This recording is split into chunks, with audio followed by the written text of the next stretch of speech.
উত্তর 24 পরগনা জেলার একাধিক ভোটার কার্ড এবার উদ্ধার হচ্ছে নদিয়ার শান্তিপুর থেকে। গোটা রাজ্য জুড়ে যখন ভুয়ো ভোটার আবহ, সেই ভোটার আবহে কিন্তু শান্তিপুরে উদ্ধার হচ্ছে অর্ধেক বস্তা ভোটার কার্ড। শান্তিপুর গুপ্তিপাড়া ফেরিঘাট যাওয়ার পথে উদ্ধার হয়েছে এই সমস্ত ভোটার কার্ড। এখন এই ভোটার কার্ড বৈধ নাকি ভুয়ো তা নিয়ে তদন্ত শুরু করেছে পুলিশ। ভোটার কার্ড পাওয়া গেছে সেটা শুনছি আপনার মুখ থেকে। এই ব্যাপারটা হচ্ছে যে ভারতবর্ষের নির্বাচন কমিশনার তো বিজেপি, তারা পরিকল্পিতভাবে ফেলেছে না কে ফেলেছে সেটা হচ্ছে দেখার দায়িত্ব প্রশাসনের। প্রশাসন সেটা দেখুক আর কি। যেহেতু আমরা এই ভোটার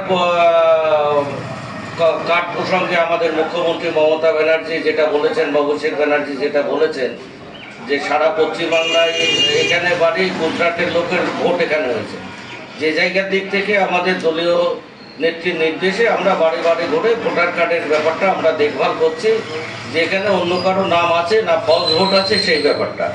সেই জায়গার থেকে যদি আমার ওয়ার্ডে এই ধরনের কোনো কার্ড পাই সেটা প্রশাসন দেখুক।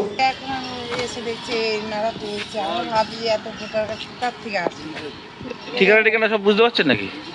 আমি তো পড়াশোনাই জানি না। আচ্ছা, মানে অনেক দেখেছেন, কালকেও দেখেছেন কি? না আজকে তো আমি তো আসি না এই রাস্তায় কোনোদিন, আজকে বোনের কাছে এসেছি। কি বলবেন এই যে ধরুন দেশে একটা ভোটার একটা কার্ড মানে কত গুরুত্বপূর্ণ বিষয়। হ্যাঁ, ভোটার কার্ড মা কালকে আমি এখানে ফেলে কি মনে করছেন রাস্তায় ফেলে? কি মনে হলো আমি চলে গেলাম। কি লুকিয়ে ফেলে গেছে নাকি কে জানে। রাস্তাতে একটু কমই লোক, মানে রাত্রে যাওয়া। পুলিশ এসছে তো না? এই তো এখনই তো এনাদের দেখছি আমি। পশ্চিমবঙ্গে মূলত ভোট হয় না, এটা আমরা কবে থেকে বলছি, আমরা দীর্ঘ সময় ধরে বলছি যে পশ্চিমবঙ্গে ভোট হয় না, এখানে ভোট লুট হয়। কারণ মমতা বন্দ্যোপাধ্যায় বাংলাদেশি এবং রোহিঙ্গাদের নিয়ে এসে এখানে ভোটার বানিয়েছে। আজকে তার প্রমাণ হচ্ছে হাতে নাতে ধরা পড়েছে এখানে বস্তা বস্তা ভোটার কার্ড। এগুলো হচ্ছে আমরা মনে করি এনআইএ এবং সিবিআই তদন্ত হওয়া উচিত। আমরা পশ্চিমবঙ্গ পুলিশের ওপরে ভরসা রাখতে রাজি নই। তার কারণ পশ্চিমবঙ্গ পুলিশ তোলা তুলতে ব্যস্ত। মমতা বন্দ্যোপাধ্যায় রাইফেল কেড়ে নিয়ে সিভিকের হাতে ডান্ডা ধরিয়ে দিয়ে পুলিশ প্রশাসন চালাচ্ছেন। কাটমানি নিয়ে সরব শুভেন্দু অধিকারী। পঞ্চায়েত থেকে প্রতিটি দপ্তরে ঘুঘুর বাসা। কাটমানি বা ঘুষ না দিলে ঠিকাদাররা কাজ পাবেন না, পোস্টে দাবি শুভেন্দু অধিকারী। তৃণমূল নেতাকর্মীদের কাটমানি না দিলে কোনো কাজ হয় না।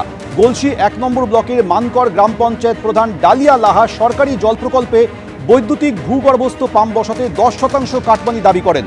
ঠিকাদার 2% হিসেবে 5,000 টাকা কাটমানি দিতে রাজি হলেও নিতে অস্বীকার করেন পঞ্চায়েত প্রধান, পোস্টে দাবি শুভেন্দু অধিকারী।